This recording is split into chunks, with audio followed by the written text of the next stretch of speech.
Talagang malalim ang ugat ng tunggali ang Mexico at ng ating bayan. Had a great series of fights with Eric Morales. Asahan ang pasiklaban tuwing ang dalawang bansa ang magtatagisan. Si Pacquiao ang binansagang Mexicutioner sa daming binaklas na Mexicano. Pacquiao, what he did to Barrera was scary, the way he dominated Barrera. Mga bigating kaganapan at bawat laban ay talagang umaatikabo. A tsunami for Manny Pacquiao in round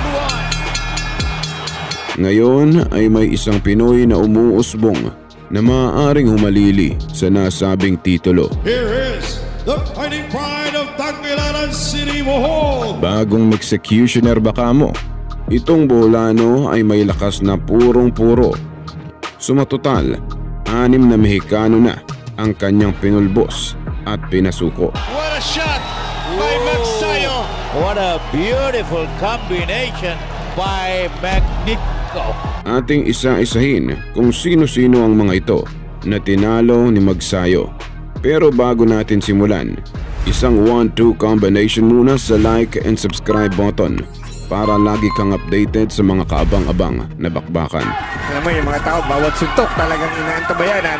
Umani ng samot-saring respeto si Pacman laban sa mga Mexicanong mandirigma. Sa 26 years niya sa boxing ay 13 Mexicano ang kaniyang nakasagupa. Taong 1999, nung unang makalaban ng nooy edad 20 si Pacquiao, ang pambato nila na si Gabriel Mira. At nariyan rin ang mga alamat na sina Eric Morales, Oscar de la Hoya, You can't handle your speed, son. Juan Manuel Marquez, It was a Pacquiao storm in the first round.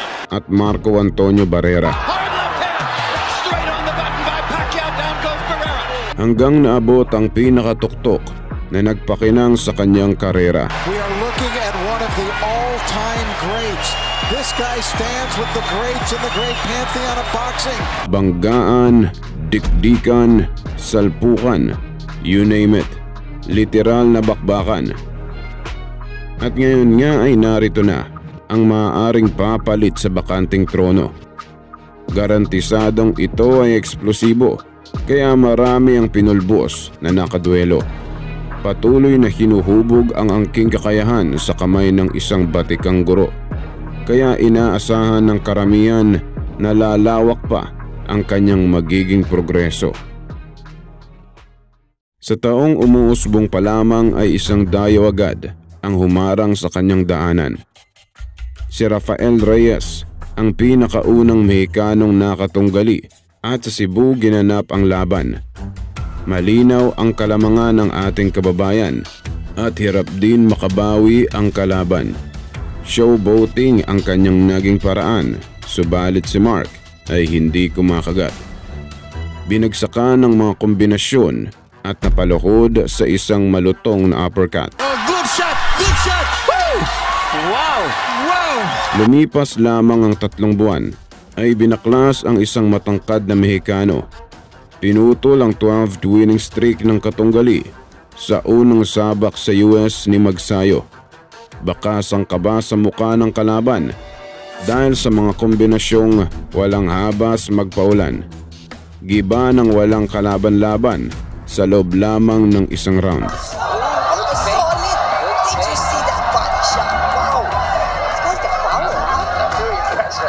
At sa sumunod na taon ay hinarap ang pangatlong Mexicano ng sunod-sunod. May bansag na Fierita dahil sa loob raw ng lona ay marami na itong tinupok. Ngunit hindi umubra ang kanyang apoy kontra sa apoy na dala ng ating pambato. Hindi man napatulog ay naipamalas naman ni Magsayo ang angking abilidad sa technical na aspeto. And Fierita has been reduced to an ember in the last 4 rounds. At ang ika-4 sa listahan ay ang pagbabalik niya sa US para ang minor title na hawak ay depensahan. Pinabagsak ng 2 beses at maswerteng nakaligtas hanggang 12 rounds ang kalaban. Subalit pinarusahan samantalang hindi man lang makakonekta ng mga kombinasyong solido. Susi ang mabibigat na kanan At iyon mismo ang ginawa ni Magsayo. It should be a stern test, but look at this from the Filipino. Mark Magsayo looking really sharp early on. Sa unang laban niya sa pangangalaga ni Freddie Roach ay excited ang mga taga-subaybay sa kanyang progreso. Isang Mexican native at isa ito sa mga iilang southpaw na nakatunggali ni Magsayo. Masasabing siya'y medyo nahirapan sa kadahilanang nag-a-adjust pa lamang siya dito. Split decision ang resulta sa isang dikit at pukpukan na laban. In this particular fight, but let me tell you, they're landing some damaging punches right now, both guys. Dito nasukat kung gaano pa kalalim ang kanyang lalanguyin tungo sa kampyonato. Ang importante ay natuto, kasabay ang pagpapanatili sa impresibong record ni Magnifico. Entertaining featherweight matchup. At ang pang-anim sa listahan ay ang pinaka-nakakagimbal na knockout sa kanyang kartada. Dito ay talagang nasubukan ang tibay ng loob laban kay Julio Ceja. Sa kalagitnaan ng dilubyong pinagdaanan ay agarang nakabawi. Isang suntok lang, agad bumaliktad ang pangyayari.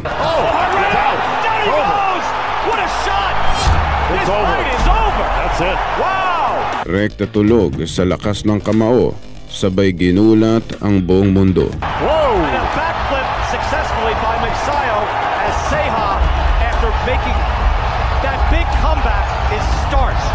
Wow! Marami ang nabahala sa sobrang delikado na pagtatapos sa nasabing duelo.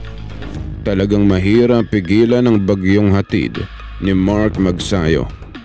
Upang tuluyang maging bagong executioner, ay kailangan niya munang mapatunayan sa pamamagitan ng paglampaso sa mga Mexicanong kampiyon dyan. Sa kasalukuyang dibisyon ay nariyan ang mga pangalang Leo Santa Cruz at Emmanuel Navarrete. Mga solidong Mexicano na sobrang tindi ang hatid sa bawat laban. Dalawang makinang pandigma na walang habas magpakawala ng mga suntok sa kalaban. How much can you possibly take and still be giving? Bilang isang 4-division world champion, ay respetado si Leo Santa Cruz ng karamihan. Sa 40 niyang laban ay 2 boksingero lamang ang tumalo dyan. He is now a 4-weight division Kung may world executioner, abay si Navarrete naman ang Filipino executioner. Beautiful combination from Navarrete.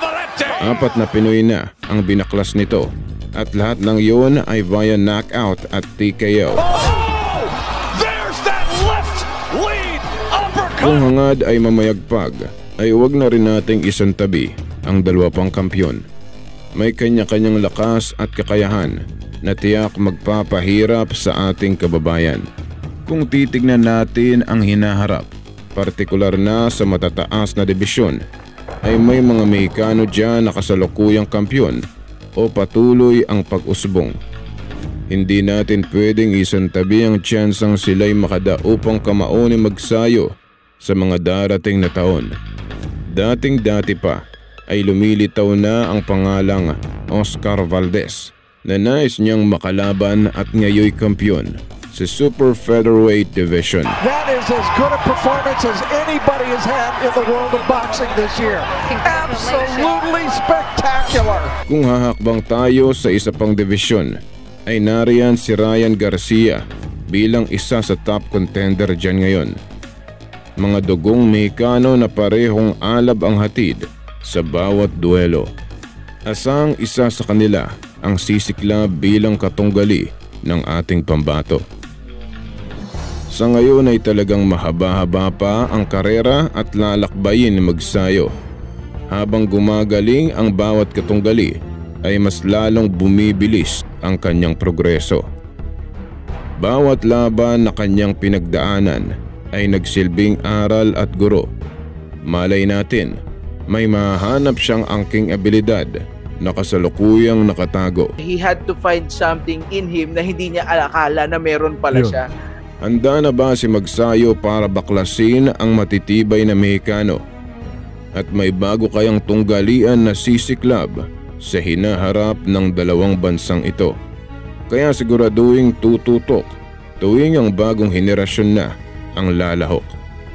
Dahil tiyak, isa sa kanila ang muling magtataguyod sa lahi nating mga Pilipino.